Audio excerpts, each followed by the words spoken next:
ถิ่นหักพระล้อจ่อแฮสีเมืองหรือเรื่องแพะเมืองผีขนแป่นี่ใจงามเจ้าจังหวัดแป่ขอต้อนรับนักท่องเที่ยวทุกท่านตีมาเยือนหมู่เฮาด้วยความยินดียิ่งเจ้า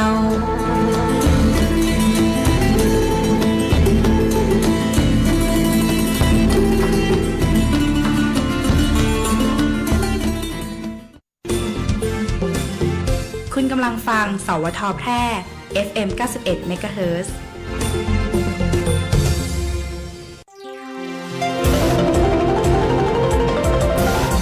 วิทยุแห่งประเทศไทย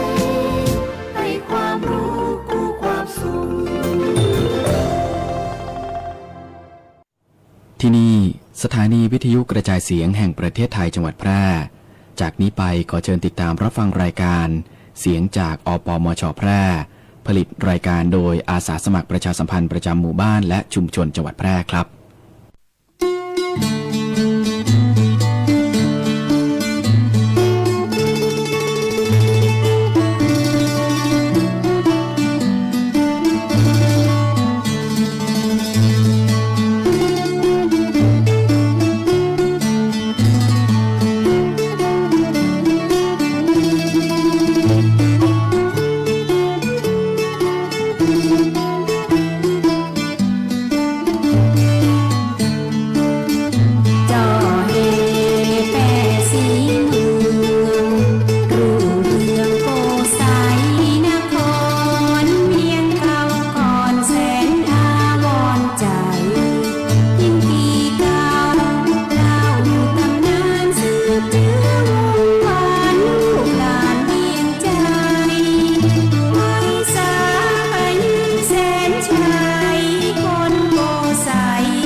คุณมัญยุรีเจ้าสวัสดีเจ้าคุณพัฒนันกันกานะเจ้า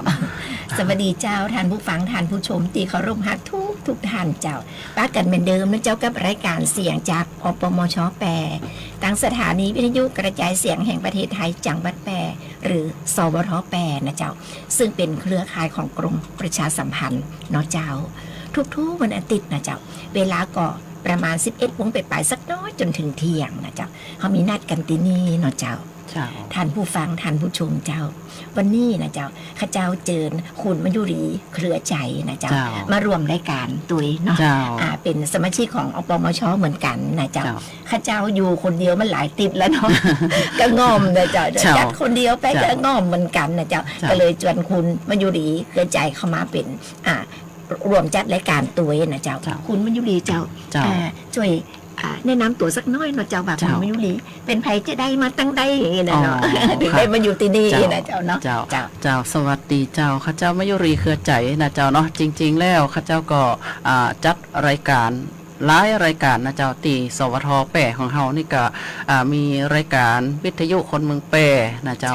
ทุกวันจันทร์เวลา 10 โมงถึง 11 โมงนะเจ้าแล้วก็รายการแพร่สานฝันพลังใจเครือข่ายดีเจคนพิการนะเจ้าเจ้าก็เป็นอาสาสมัครสาธารณสุขตัวนะเจ้าทุกวันนี้นะเจ้าเนาะอสม.เนี่ยหน้าที่คนนักอยู่เหมือนกันนะเจ้าเพราะว่า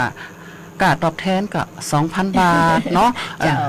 หมู่เฮาก็ทำงานกันอย่างเต็มที่นะเจ้าเนาะถ้าหำน้อยพรบอสม.ผ่านมาเนี่ยถ้าเปิ่นผ่านพรบเรียบร้อยแล้วอสม.ก็จะมีอย่างหลายๆอย่างตีเขาห้องว่าคุ้มครองอสม.นะเจ้าเนาะ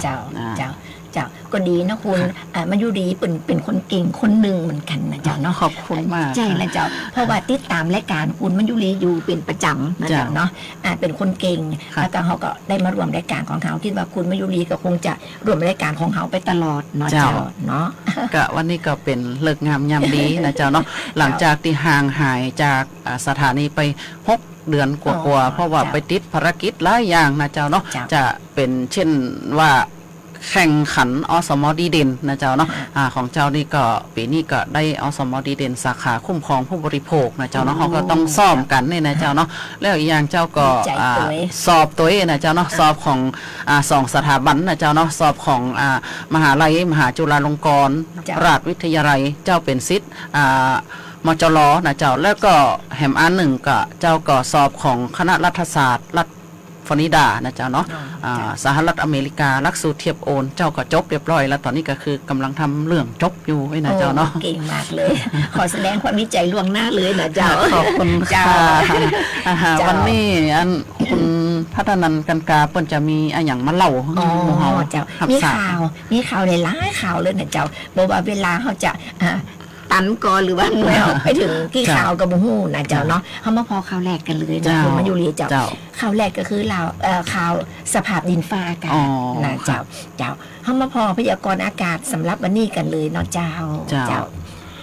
พยากรณ์อากาศประจำวันอาทิตย์ที่18 พฤษภาคม พุทธศักราช 2568 ตั้งแต่เวลา 6 นาฬิกาวันนี้ จนถึงเวลา 6 นาฬิกาวันพรุ่งนี้ พยากรณ์อากาศ24 ชั่วโมงตั้งหน้า ประเทศไทยมีฝนฟ้าคะนอง และมีฝนตกหนักเป็นบางแห่งในภาคเหนือ ภาคตะวันออกเฉียงเหนือ ภาคตะวันออกและภาคใต้ รวมถึงกรุงเทพมหานครและก็ปริมณฑล ขอให้ประชาชนในบริเวณดังกล่าว ระวังอันตรายจากฝนตกหนัก และฝนตีตกสะสม ซึ่งอาจจะย่าให้เกิดน้ำท่วมฉับพลัน และน้ำป่าไหลหลาก โดยเฉพาะพื้นที่ลาดเชิงเขาไกลทางน้ำไหลผ่าน และพื้นตีลุ่มใบตวยนาเจ้า ทั้งนี้เนื่องจากลมตะวันออกเฉียงใต้และลมใต้พัดปกคลุมภาคเหนือตอนล่าง ภาคตะวันออกเฉียงเหนือ ภาคกลาง รวมถึงกรุงเทพมหานครและก็ปริมณฑล ภาคตะวันออกและอ่าวไทย ในขณะที่มรสุมตะวันตกเฉียงใต้พัดปกคลุมทะเลอันดามัน และภาคตะวันตกของประเทศไทยสำหรับคลื่นลมบริเวณทะเลอันดามันมีกำลังปานกลาง โดยมีคลื่นสูง 1-2 เมตร บริเวณที่มีฝนฟ้าคะนองคลื่นสูงมากกว่า 2 เมตร ขอให้ชาวเรือบริเวณอ่าวไทยและทะเลอันดามันควรเดินเรือด้วยความระมัดระวัง และหลีกเลี่ยงการเดินเรือในบริเวณที่มีฝนฟ้าคะนองใบตวยนะเจ้า พยากรณ์อากาศบริเวณภาคเหนือมีฝนฟ้าคะนอง70%ของพื้นที่และมีฝนตกหนักเป็นบางแห่ง บริเวณจังหวัดเชียงรายเชียงใหม่ลำปางพะเยาน่านแปร่อุตรดิตถ์สุโขทัยตากและจังหวัดพิษณุโลกอุณหภูมิต่ำสุด23-25 องศาเซนเซียสอุณหภูมิสูงสุด32-36 องศาเซนเซียสลมตะวันตกเฉียงใต้ความเร็ว 5-15 กิโลเมตรต่อชั่วโมง พยากรณ์อากาศบริเวณจังหวัดแปรมีพายุฝนฟ้าคะนอง70%ของพื้นที่และมีฝนตกหนักเป็นบางแห่ง ทัศนวิสัย 4-15 กิโลเมตร ลมตะวันตกเฉียงใต้ความเร็ว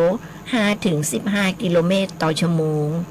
อุณหภูมิสูงสุดที่สถานีอุตุนิยมวิทยาแปรตะวานี่วัดได้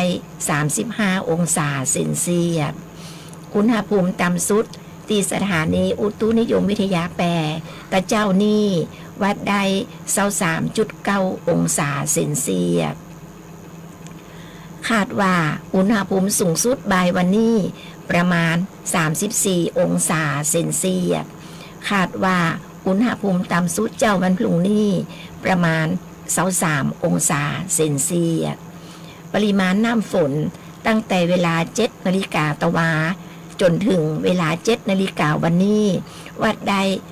7.6 มิลลิเมตร วันนี้ดวงอาทิตย์ตกเวลา 18:46 น.วันพรุ่งนี้วันอาทิตย์ขึ้นเวลา 5:45 น.ก็ต้องขอบคุณสถานีอุตุนิยมวิทยาแปรตีเปิ้นให้ข้อมูลมานะเจ้า เจ้า คุณมัญยุรีเจ้า เจ้า ช่วงนี้นะฝนตกเนาะ เจ้า แล้วก็ขอให้เฮาติดตามพยากรณ์อากาศกันได้นะเนาะ เจ้า จะเป็นทางมือถือกา อ่า ทางวิทยุกาหรือ เจ้า ทางเฟซบุ๊กของกรมอุตุนิยมวิทยา เจ้า นะเจ้า แล้วก็ติดตามรับฟังทางหอกระจายข่าวของแต่ละชุมชนแต่ละหมู่บ้านนะเจ้าเนาะเขาก็จะมีข่าวทางผู้ว่าราชการจังหวัดแปรเนี่ยเปิ่นก็เตรียมความพร้อมนะเจ้ารับมือน้ำท่วมปี 2568นะเจ้าเนาะนายสมชัยเลิศประสิทธิพันธ์ผู้ว่าราชการจังหวัดแปรพร้อมโดยนายชัยสิทธิ์ชัยสำริดผลรองผู้ว่าราชการจังหวัดแปรเปิ้นก็เตรียมความพร้อมนะเจ้าเตรียมความพร้อมการรับสถานการณ์อุทกภัยในช่วงปี 2568เปิ้นบอกว่าปีเนี้ยนะเจ้าน้ำนะเจ้าเนาะมันก็จะมาเยอะนะเจ้าเนาะแล้วก็ช่วงเดือนพฤษภาเนี่ยเป็นช่วงที่ว่าเข้าสู่ฤดูฝนอย่างเป็นทางการนะเจ้าเนาะผู้ว่าราชการจังหวัดแปรเปิ้นก็ได้กำชับองค์กรปกครองส่วนท้องถิ่นเร่งดำเนินการขุดหลอกลำห้วยลำน้ำตีตื้นเขินหรือมีเศษหินดินทรายกีดขวางทางน้ำทำให้ตื้นเขินออกจากพื้นที่ให้เสร็จก่อนฤดูกาลนะเจ้าก่อนฤดูกาลน้ำหลากเนาะเตรียมความพร้อมนะสารสนเทศตีให้ข้อมูลแบบเปิดครอบคลุมนะเจ้าเนาะของลำน้ำยมสายลักแล้วก็ลำน้ำสาขานะเจ้าเนาะเพิ่มการติดตามเส้นทางเดินของพายุนะเจ้าแล้วก็สถานการณ์สภาพดินฟ้าอากาศอย่างต่อเนื่องนะเจ้าเนาะแล้วเปิ้นก็ได้ประชุมนะเจ้าดำเนินการเปิ้นก็ให้ผู้นำชุมชนแล้วก็องค์กรปกครองส่วนท้องถิ่นเนี่ยเตรียมความพร้อมดูเครื่องไม้เครื่องมือเครื่องจักรหลายๆอย่างนะเจ้าเนาะก็การแก้ปัญหาให้ทันท่วงทีแล้วเปิ้นก็บอกว่าจะมีการจัดประชุมศูนย์จังหวัดแปรประจำทุกวันเพื่อวางแผนและก็ปรับแผนปฏิบัติการร่วมกันนะกับศูนย์บัญชาการเหตุการณ์ทางอำเภอโดยระบบซูมเมตติ้งนะเจ้าเปิ้นบอกว่าจะติดตามอย่างใกล้ชิดนะปีนี้นะเจ้าเนาะจังไรก็ตามจังหวัดแปรเนี่ยเปิ้นจะเฝ้าระวังปริมาณน้ำฝนและก็ปริมาณน้ำท่าเพื่อบริหารจัดการน้ำและก็แจ้งเตือนประชาชนกรณีอาจเกิดน้ำป่าไหลหลากและน้ำท่วมเฉียบพลันนะเจ้าเนาะปีนี้ปีหนึ่งนะเจ้าเนาะเปิ่นเตรียมความพร้อม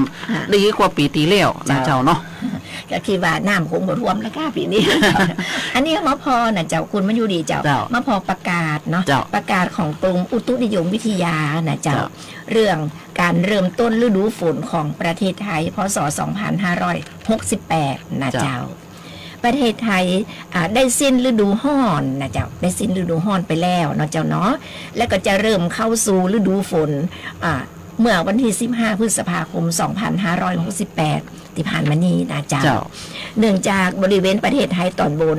สภาพอากาศมีฝนตกชุกหนาแน่นครอบคลุมพื้นที่มากกว่า60%นะเจ้าและต่อเนื่อง3วันขึ้นไปประกอบกับลมชั้นบนที่พัดปกคลุมประเทศไทยที่ระดับความสูงประมาณ 1.5 กิโลเมตรได้เปลี่ยนทิศเป็นลมตะวันตกเฉียงใต้และได้พัดนำความชื้นจากทะเลอันดามันเข้ามาปกคลุมบริเวณประเทศไทยอย่างต่อเนื่องส่วนลมชั้นบนที่ระดับความสูงประมาณ10 กิโลเมตรได้เปลี่ยนทิศเป็นลมฝ่ายตะวันออกซึ่งถือว่าเป็นการเข้าสู่ฤดูฝนของประเทศไทยในปีนี้นะเจ้าในช่วงต้นฤดูฝนอาจจะมีฝนตกน้อยนะเจ้าหลังจากนั้นปริมาณก็จะกระจายฝนและฝนจะเพิ่มขึ้นสำหรับฤดูฝนของประเทศไทยตอนบนจะสิ้นสุดประมาณกลางเดือนตุลาคมนะเจ้าส่วนภาคใต้โดยเฉพาะฝั่งตะวันออกจะมีฝนตกชุกหนาแน่นต่อไปจนถึงกลางเดือนมกราคมนะเจ้าจึงขอประกาศให้ประชาชนได้ทราบทั่วถึงกันประกาศณวันที่15พฤษภาคม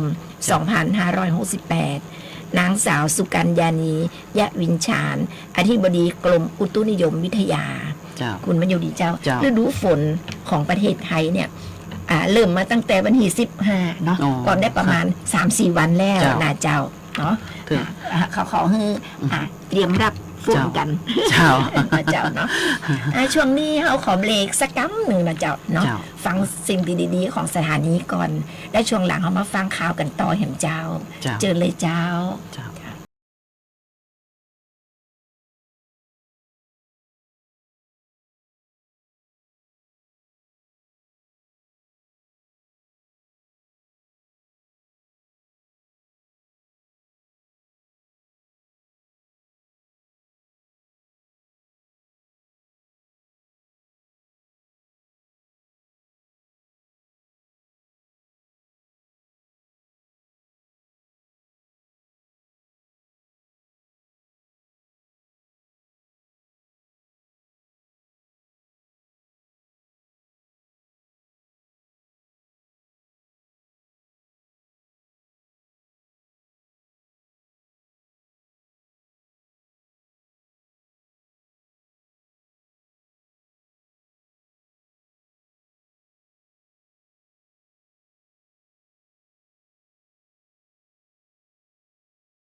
ธนาคารอาคารสงเคราะห์ธนาคารที่ดีที่สุดสำหรับการมีบ้านเรายินดีให้บริการทั้งด้านสินเชื่อและเงินฝากไม่ว่าจะซื้อจะสร้างจะรีไฟแนนซ์จะต่อเติมซ่อมแซมอาคารหรือจะฝากจะถอนหรือซื้อสลากธนาคารอาคารสงเคราะห์ทำให้คนไทยมีบ้านข่าวดีธนาคารอาคารสงเคราะห์ออกหน่วยให้บริการนอกสถานที่ณที่ว่าการอำเภอ2ทุกวันอังคารตั้งแต่เวลา 9:00 นถึง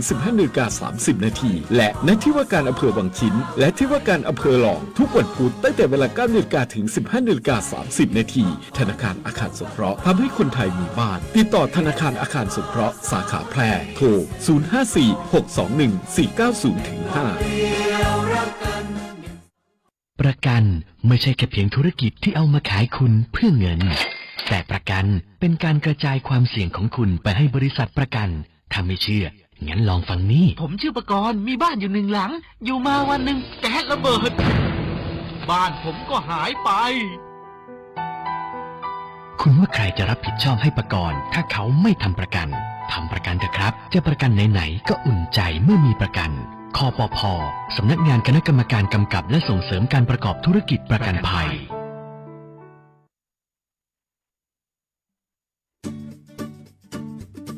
โรงพยาบาลชุมชนการแพทย์แผนไทยและการแพทย์ทางเลือกองค์การบริหารส่วนจังหวัดแพร่เปิดให้บริการดูแลสุขภาพนวดพอกอกนวดรักษาแผนไทย90นาทีนวดแผนไทยนวดเท้าประคบร้อนบรรเทาอาการปวดเมื่อยคลายกล้ามเนื้อข้อเข่าสมุนไพร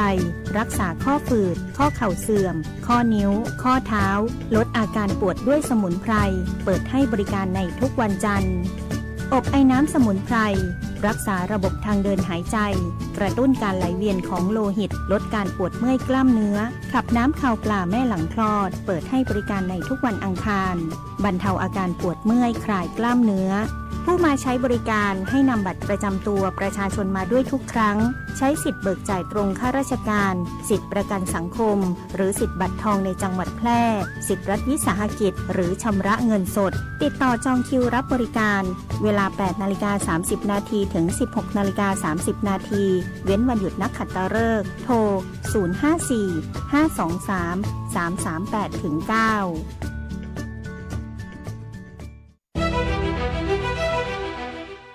สถานการณ์ภัยคุกคามทางออนไลน์ภัยทางการเงินเป็นปัญหาที่น่าหนักใจไม่น้อยด้วยมิจฉาชีพมีวิวัฒนาการพัฒนารูปแบบกลลวงมาหลอกสารพัดรูปแบบโดยรูปแบบการหลอกลวงที่พบบ่อยได้แก่หลอกขายของออนไลน์สร้างเพจสร้างโปรไฟล์ปลอมเน้นโปรโมชั่นขายถูกเกินจริง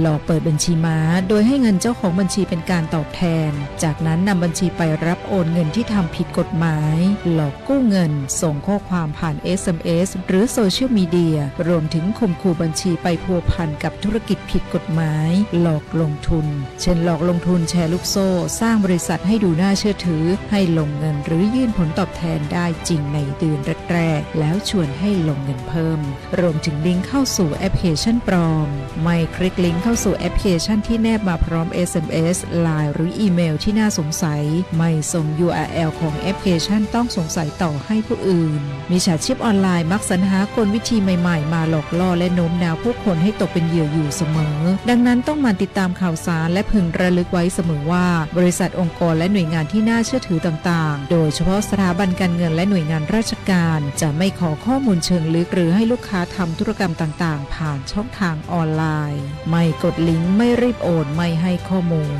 ด้วยความปรารถนาดีจากสำนักประชาสัมพันธ์เขต 3 กรมประชาสัมพันธ์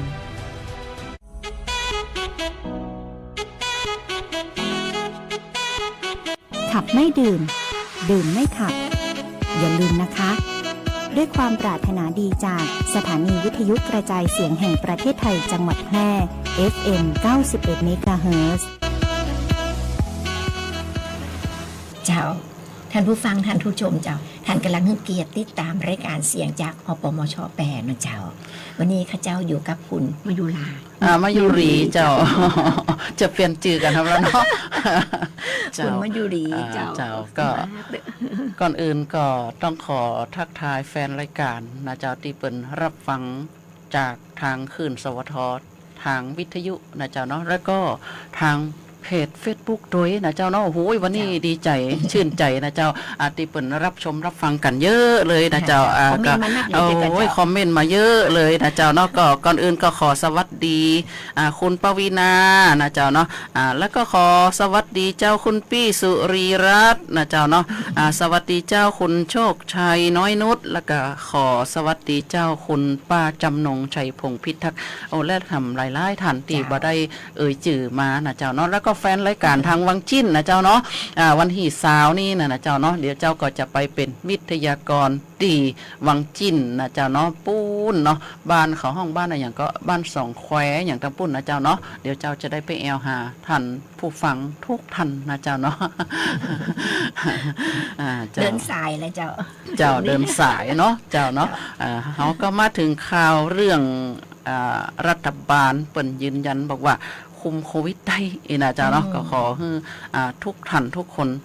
ปฏิบัติตามมาตรการป้องกันนะเจ้าเนาะรัฐบาลเปิ้นบอกว่านอกจากความปลอดภัยรถรับส่งนักเรียน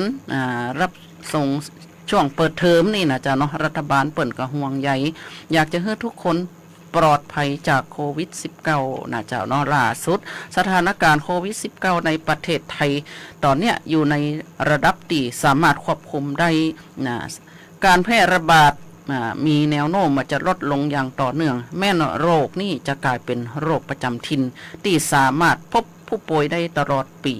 โดยเฉพาะในช่วงฤดูฝนและก็ช่วงเปิดภาคเรียนนะเจ้าดังนั้นก็ขอความร่วมมือนะเจ้าพี่น้องประชาชนปฏิบัติตามมาตรการป้องกันโรคอย่างเคร่งครัดเพื่อป้องกันการระบาดของโรคนะโดยเฉพาะกลุ่มเสี่ยงเช่นผู้สูงอายุผู้มีโรคประจำตัวเด็กเล็กและหญิงมีครรภ์มันล้างมือด้วยสบู่และก็น้ำสะอาดหรือเจลแอลกอฮอล์อย่างปนบอกว่าแอลกอฮอล์เนี่ยเข้มข้นอย่างน้อย 70% นะเจ้าเนาะสวมหน้ากากอนามัยเมื่ออยู่ในสถานที่แออัดทานอาหารติดปรุงสุกใหม่ๆแล้วก็ใจภาชนะส่วนตัวถ้ามีไข้ไอเจ็บคอหาชุดตรวจมาตรวจถ้าหายใจลำบากพบแพทย์ทันทีเลยนะเจ้าเนาะเจ้าอันนี้ก็7 กลุ่มเสี่ยงเจ้า7 กลุ่มเสี่ยงเลยนะเจ้าเนาะก็เจ้าแล้วก็มันก็จะมีแหมอันหนึ่งก็คือสาธารณสุขเนี่ยเปิ่นเตือนนะเจ้าเนาะเปิ่นเตือน7 กลุ่มเสี่ยงฉีดวัคซีนโรคไข้หวัดใหญ่ฟรีจนถึง31 สิงหาคมนี้นะเจ้าเนาะสำนักงานหลักประกันสุขภาพแห่งชาตินะเจ้าหรือสปสชนะเจ้าร่วมกับกรมควบคุมโรคจวน7 กลุ่มเสี่ยงฉีดวัคซีนป้องกันโรคไข้หวัดใหญ่ฟรีตั้งแต่บัดนี้จนถึง31 สิงหาคม 2568 โดยกระทรวงสาธารณสุขได้จัดเตรียมวัคซีน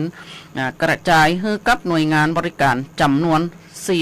4.57 ล้านโดสนะจะป้องกัน3 สายพันธุ์ได้แก่สายพันธุ์ A หรือ H1N1 นะเจ้าเนาะสายพันธุ์ A H3N2 และก็สายพันธุ์ B วิกตอเรียนะเจ้าท่านสามารถติดต่อขอรับบริการได้ที่หน่วยบริการระบบสปสช.หรือดูที่แอปเป่าตังเมนูกระเป๋าสุขภาพเลือกสิทธิสุขภาพดีป้องกันโรคนะเจ้าส่วนพี่น้องประชาชนกลุ่มเสี่ยงในพื้นที่กรุงเทพจองผ่านแอปเป่าตังหรือสายด่วนสปสช.นะเจ้า1330กด8นะเจ้าเนาะวัคซีนมีจำนวนจำกัดนะเจ้าผู้ที่จองคิวเข้ารับบริการก่อนมีสิทธิ์ก่อนจนกว่าวัคซีนจะหมดนะเจ้าเนาะท่านก็มาดูก่อนว่า7 กลุ่มเสี่ยงเนี่ยมันมีอย่างพ่องนะเจ้าเนาะ7 กลุ่มเสี่ยงที่ว่ารับบริการฉีดวัคซีนป้องกันโรคไข้หวัดใหญ่ฟรีนี่นะเจ้าเนาะมันก็มีผู้ป่วยที่เป็นโรคอ้วนหรือมีน้ำหนัก100 กิโลขึ้นไปนะเจ้าเนาะเด็กอายุ6 เดือนถึง2 ปีผู้ที่มีโรคเรื้อรัง7 กลุ่มนะเจ้าเนาะก็มีโรคปอดอุดตันเรื้อรังโรคหัวใจโรคหลอดเลือดสมองไตวายผู้ป่วยมะเร็งหรืออยู่ในระหว่างรับเคมีบำบัดและก็โรคเบาหวานนะเจ้าเนาะผู้พิการทางสมองผู้สูงอายุ65 ปีขึ้นไปนะเจ้า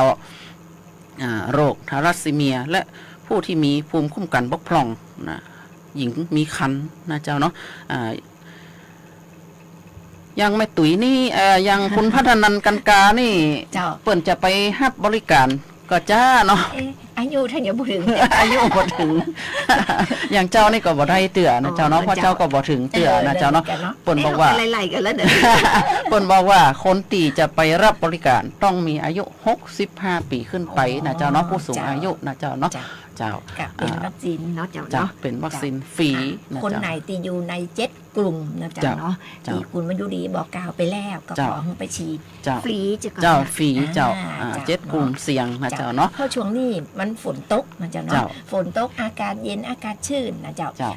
คน7 กลุ่มเนี่ยอาจจะมีโอกาสเป็นไข้หวัดได้นะเจ้าเพราะว่าร่างกายเพิ่นอ่อนแอเนาะ7 กลุ่มเสี่ยงนี่นะอย่างผู้สูงอายุเนี่ยก็มีโอกาส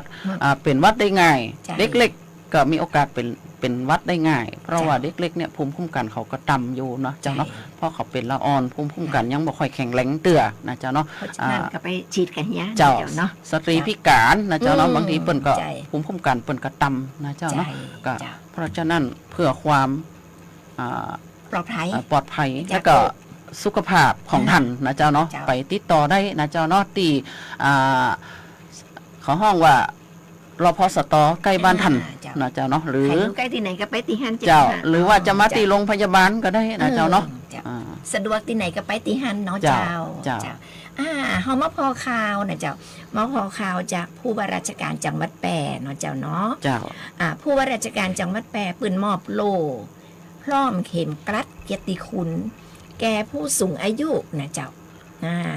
คนตีมีอายุครบ100 ปี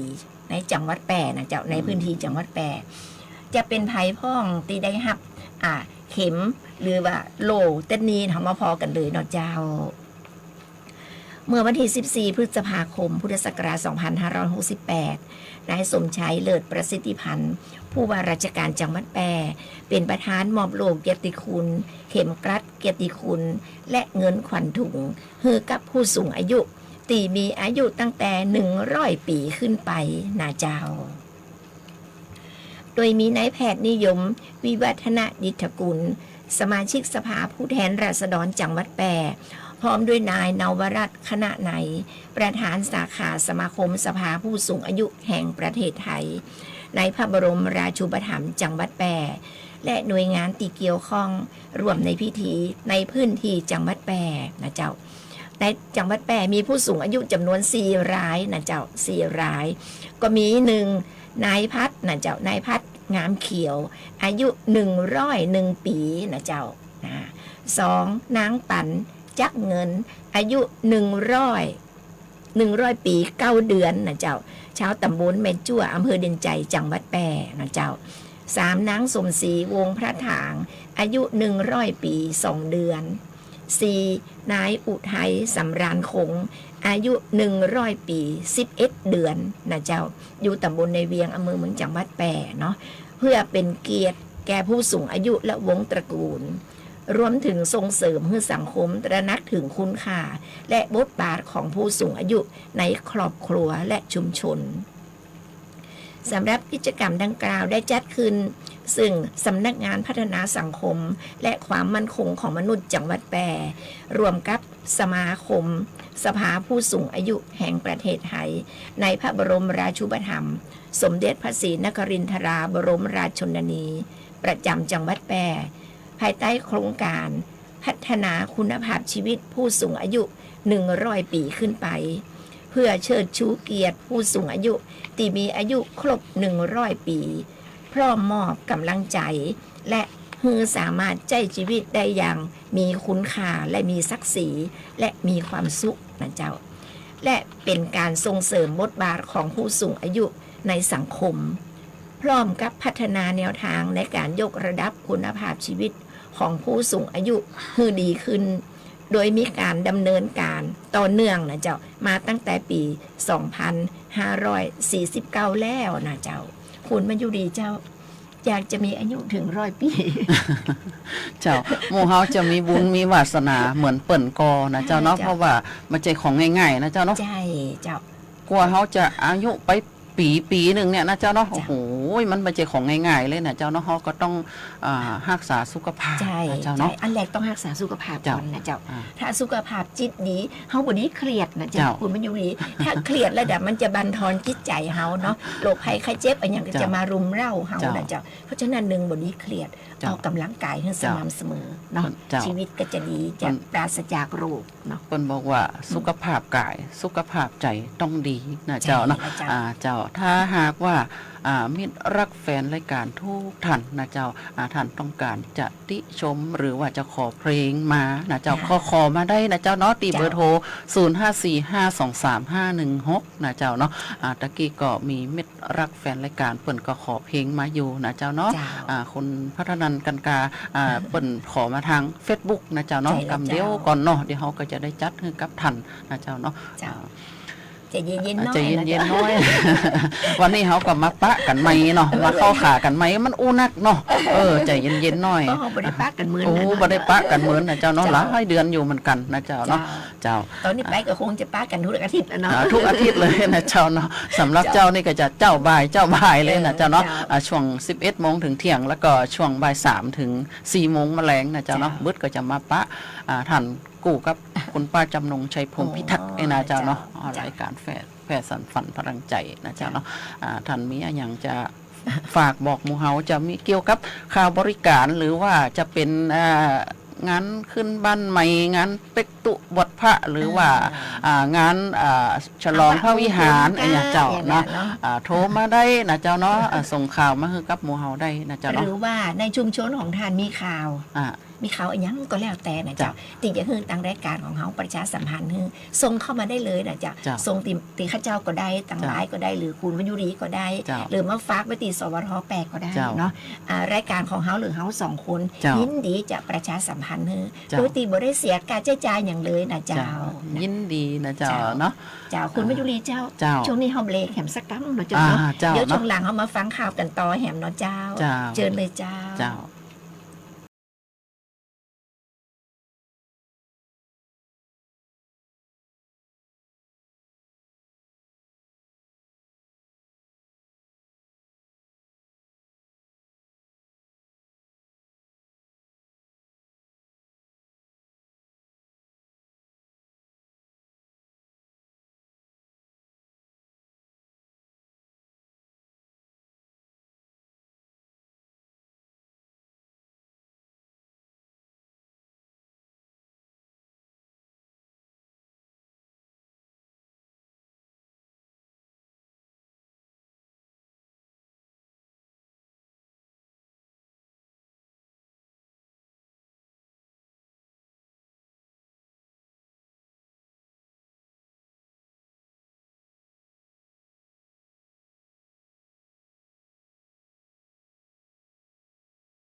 มาช่วงนี้เขาก็มาฟังเกี่ยวกับข่าวของนายกรัฐมนตรีเนาะเปิ่นเชิญชวนประชาชนอุดหนุนผลไม้ไทยนะเจ้าเนาะนางสาวแพทองทานชินวัตรนายกรัฐมนตรีเชิญชวนพี่น้องประชาชนคนไทยช่วยกันอุดหนุนผลไม้ไทยเพราะว่าปีเนี้ยผลไม้มีผลผลิตเยอะมากกว่าปีที่ผ่านมานะเจ้าเนาะช่วยกันอุดหนุนผลไม้ไทยเด้อนะเจ้าเปิ้นว่าสำหรับเรื่องนี้รัฐบาลก็เตรียมจัดกิจกรรมไทยฟู้ดเฟสติวัลนี่นะเจ้าเนาะเปิ้นเพื่อกระตุ้นการบริโภคภายในประเทศผ่านกิจกรรมสร้างสรรค์เช่นประกวดเมนูอาหารจากผลไม้ช่องทางการขายออนไลน์และการนำผลไม้ไทยนะเจ้าไปใช้ในกิจกรรมเพื่อสังคมนะเจ้าเนาะรวมถึงการสนับสนุนแปรรูปอย่างมีคุณภาพส่วนในต่างประเทศเปิ้นก็จะมีการเจรจาเพื่อผลักดันการส่งออกพร้อมกับนำผลไม้ไทยไปร่วมงานแสดงสินค้านานาชาติขยายตลาดและสร้างโอกาสให้พี่น้องเกษตรกรไทยนายกสั่งการให้กระทรวงพาณิชย์ร่วมมือกันในการบริหารจัดการบ่ให้สินค้าล้นตลาดมีราคาที่มีเสถียรภาพและก็เหมาะสมและให้ความร่วมมือกับทางภาครัฐและเอกชนตลอดจนตลาดไทยในต่างประเทศเพื่อส่งออกไปยังประเทศต่างๆที่มีความต้องการโดยจะต้องมีการตรวจสอบคุณภาพเพื่อได้มาตรฐานของต่างประเทศโดยนะเจ้าในสัปดาห์นี้ท่านนายกรัฐมนตรีจะลงพื้นที่เพื่อรับฟังปัญหาและหาแนวทางแก้ไขปัญหาให้กับพี่น้องเกษตรกรในจังหวัดภาคตะวันออกซึ่งเป็นแหล่งผลิตผลไม้ที่สำคัญของประเทศไทยนะเจ้าเนาะเจ้าผลไม้ประเทศไทยกันหนักนะเยอะนะเจ้าโอ้มีกินได้ทุกฤดูนะดันผลไม้ของไทยเขาเนี่ยออกทุกฤดูกาลช่วงเนี้ยภาคเหนือเขาเนี่ยหรือว่าทั่วประเทศเขาเนี่ยมะม่วงหนักมะม่วงหนักทุเรียนกันหนักนะเจ้าทุเรียนกันลืมแล้วนะเจ้ามะม่วงนี่โอ้โหเอาเพื่อไข่บ่ได้ไข่ก็ไปเจเอานะเจ้าเนาะเพราะฉะนั้นเขาก็ต้องมีอาการแปรรูปเพื่อเก็บไว้กินนานๆนะเจ้าเนาะเขาจะเอาไปแยกอย่างกันได้นะเจ้าคุณพัฒนันกันกากันมะม่วงกวนก็ได้แต่มาเดี๋ยวนี้ หั่นเขานึ่งนะเขานึ่งมะม่วงเขาบอกว่าเก็บได้เป็นปีๆค่ะเนาะคนไหนมีในคลิปนะเจ้าในคลิปที่เขาส่งมาเขาไปนึ่งนะเจ้าเนาะก็มีหลากหลายเจ้าหาพอกันเอานะเจ้าเนาะอันนี้เขามาพอข่าวเวลากันไล่หลังมาติ๊กๆแล้วนี่คงจะตันอยู่นะเจ้าเนาะจริงๆแล้วแหมลายข้าวนะเจ้ามาพอข่าวจากเรากาชาติจังหวัดแปรเนาะเจ้าเรากาชาติจังหวัดแปรเพิ่นได้มอบของรางวัลแก่ผู้โชคดีถูกรางวัลจากการซื้อสลากกาชาติการกุศลนะเจ้าของปี 2568นะเจ้าเนาะเมื่อวันที่15พฤษภาคมที่ผ่านมานี้นะเจ้าที่บริเวณกาสามไว้คือเทศบาลเมืองแปรนายสมชัยเลิศประสิทธิพันธ์ผู้ว่าราชการจังหวัดแปรเป็นประธานในการมอบของรางวัลให้แก่ผู้ที่ถูกรางวัลสลากกาชาติการกุศล 2568นะเจ้าพร้อมด้วยนางสาวทิติมาสุภาพันธ์นายกเหล่ากาชาติจังหวัดแปรพร้อมเจ้าหน้าที่ที่เกี่ยวข้องและคณะกรรมการเหล่ากาชาติจังหวัดแปรนะเจ้ารางวัลก็มีดังนี้นะเจ้ารางวัลที่1ก็คือรถยนต์กระบะ4ประตูเกียร์ธรรมดาสีขาวนะเจ้า1รางวัลคนที่ได้รางวัลก็คือนางทันวรัตน์ใจเปรี้ยวนะเจ้าอยู่บ้านแม่คำมีเนาะคำมีอำเภอเมืองนะเจ้ารางวัลที่2ทองคำแท่งน้ำหนัก10 บาท1รางวัลได้แก่นายอุเทนสุขทั่วไทยนะสุขทั่วหยาดนะเจ้าอันนี้ก็อยู่บ้านแม่คำมีเหมือนกันเจ้ารางวัลที่3ทองคำแท่งนัก5 บาทจำนวน1รางวัลได้แก่นางนงนุชขอนพิกุลนะเจ้าอยู่ห้วยไม้อำเภอ2นะเจ้าข้าเจ้าจะอ่านเฉพาะแค่จื่อ3รางวัลนี่นะเจ้ารางวัลอื่นมันหลายคนนักเนาะอ่านบ่ทั่วถึงนะเจ้า เวลาบ่อำนวยนะเจ้าสำหรับรางวัลที่4ก็เป็นรางวัลมอเตอร์ไซค์นะเจ้า10รางวัลเนาะรางวัลที่4นะเจ้าแล้วก็